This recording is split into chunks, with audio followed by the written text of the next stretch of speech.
Hello लोगोफोर, दिनैनि बे गोदान मोनसे भिडिअनि गेजेरजों नोंथांमोनखौ गासैखौबो बरायग्रोनानै लाग्रोनाय थानाय बे लोगोफोर ओरैनोथ' नोंथांमोना भिडिअनि थाम्बनेल आरो टाइटेलावथ' नायनानै एसेब्लाबो हमनो हाखादों जानांगौ दे। स' दिनैनि भिडिअआ मानि बागै जागोन। स' लोगोफोर, दायो आं नोंथांमोननि सेराव लानानै फैदों मोनसे गोदानै आबुं बर' सावथुननि सायाव आपडेट लानानै।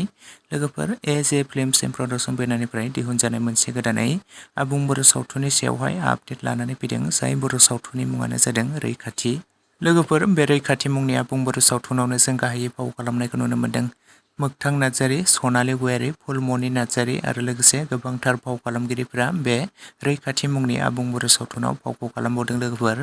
स' लोगोफोर, नोंथांमोनाथ' बे रैखाथि मुंनि आबुं बर' सावथुनखौ गोबाङानो दायो पार्ट बाय पार्ट गोबाङानो नायगासिनो दं, नङा होमबा लोगोफोर? आरो नोंथांमोना गोबाङानो बे रैखाथि मुंनि आबुं बर' सावथुनखौ पार्ट 1 निफ्राय लानानै पार्ट 8 सिम अलरेडि नायखाबाय आरो नुखाबाय, नङा होमबा लोगोफोर? स' लोगोफोर, आरो सोर नोंथांमोना बे रैखाथि आबुं बर' सावथुनखौ दायो नायगासिनो दङ कमेन्ट सेक्सनाव लिरना फोरमायहरदो लोगोफोर। आरो नायनानै सोर नोंथांमोना माबोरै मोन्दों बयबो कमेन्ट सेक्सननि गेजेरजों लिरना फोरमायहरदो लोगोफोर।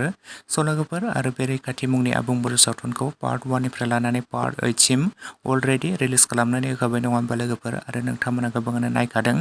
एज ए फिल्म्स एन्ड प्रडाक्सन चेनेलनि गेजेरजों नोंथांमोना गोबाङानो पार्ट 8 सिम नायखाबाय अलरेडि। आरो बेनि पार्ट 9 खौ बिथांमोना दाबो रिलिज खालामनानै होथ'वाखै दे लोगोफोर। नोंथांमोना दानिफ्रायनो सोर बेनि पार्ट 9 खौ नायनो थाखाय एक्साइटेड जानानै दङ कमेन्ट सेक्सनाव लिरना फोरमायहरदो लोगोफोर। बेनि पार्ट 9 खौबो बिथांमोना थाबैनो रिलिज खालामनानै होसिगोन लोगोफोर। नोंथांमोना बयबो बेनि पार्ट 8 सिम नायनानै नोंथांमोना सापर्ट खालामहैदो लोगोफोर। बिथांमोना थाबैनो बेनि पार्ट 9 खौबो बे साननैसोनि गेजेरावनो थाबैनो रिलिज खालामनानै होगोन लोगोफोर। नोंथांमोना बयबो एसे नेनानै थाथ'दो लोगोफोर। स' लोगोफोर, लोगोसेनो दिनैनि सर्ट आपडेट भिडिअ बेखिनियावनो।